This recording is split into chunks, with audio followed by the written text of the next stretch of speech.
Airmen Engineers. America's longest war has left its mark on nearly every airman who has served in the last 20 years.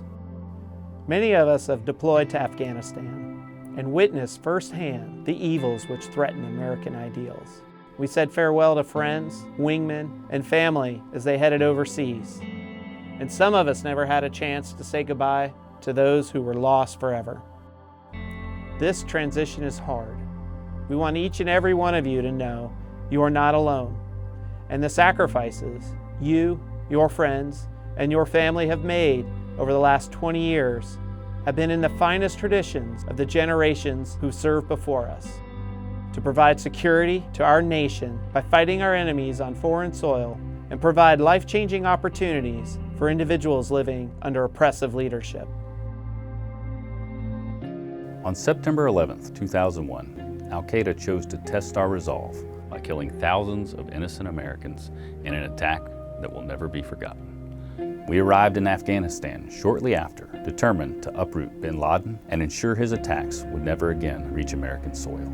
Our mission was a success, though our accomplishments were not without sacrifice. History has proven that freedom is never free, and through 2 decades of American and Allied support, we have paid an enormous price to position Afghanistan to decide its own future. Our current and previous Commander-in-Chief believed it was time to bring U.S. forces home and allow Afghanistan to shape its own destiny, a strategic choice that also reflected the will of the American public. When the war began, civil engineers were tasked with establishing operating locations and ensuring America's main bases at places like Bagram, Kandahar, and Mazar Sharif were ready for anything. We built hundreds of buildings, constructed miles upon miles of critical infrastructure, placed thousands of yards of airfield pavement, and erected countless fabric structures. Air Force civil engineers served as designated emergency managers at several bases, and when systems failed, we stood ready to repair them. Everyone in Afghanistan wanted civil engineers wearing a Prime Beef, Red Horse, or EOD patch on their team because they knew you could and would always deliver. Our mission took us downrange as well. We spent countless hours outside the wire, providing critical capabilities to our joint and coalition partners while under enemy fire.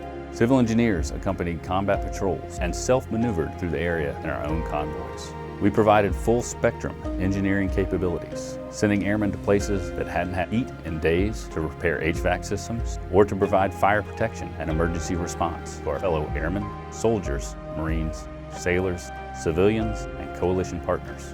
Air Force EOD alone executed over 19,000 missions, including a response to the first reported explosive incident of Operation Enduring Freedom. We were there from the very beginning, and since then, our airmen have served in every part of Afghanistan. Every one of us sacrificed something to be there. Several of our own were wounded in action, and we lost 14 courageous civil engineers along the way. We will never forget our fallen, and we must continue to honor their legacy in all that we do.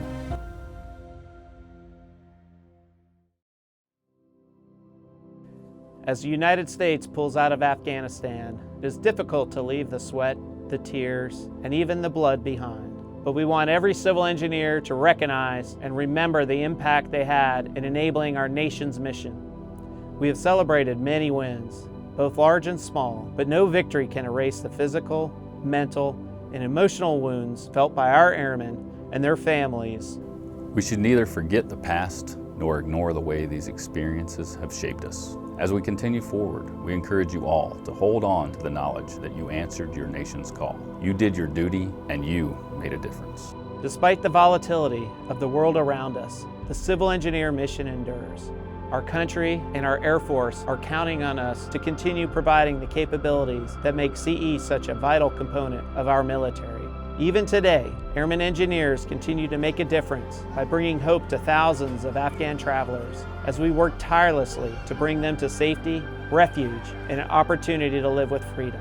From Kabul to Al-Udeid to Ramstein to McGuire and Holloman, plus numerous other sites around the world, we are extremely proud, and it is absolutely amazing what you have accomplished over the past few weeks. There are hard days ahead of us, and our community needs each and every one of you. If you are struggling to make sense of the way this transition is impacting you or finding it difficult to move forward, please Do not suffer in silence. Do not be afraid to lean on your wingmen, your chain of command, our chaplains, psychologists, and doctors. And please check in on those around you. Lend your support to those in need and take care of each other. We expect commanders, senior enlisted leaders, and supervisors to facilitate these efforts and make sure our airmen have what they need. Even in these difficult times, we know that civil engineers will continue to lead the way for our Air Force. We are profoundly grateful and immeasurably proud of the service you all have given to our country and for the difference you continue to make each and every day.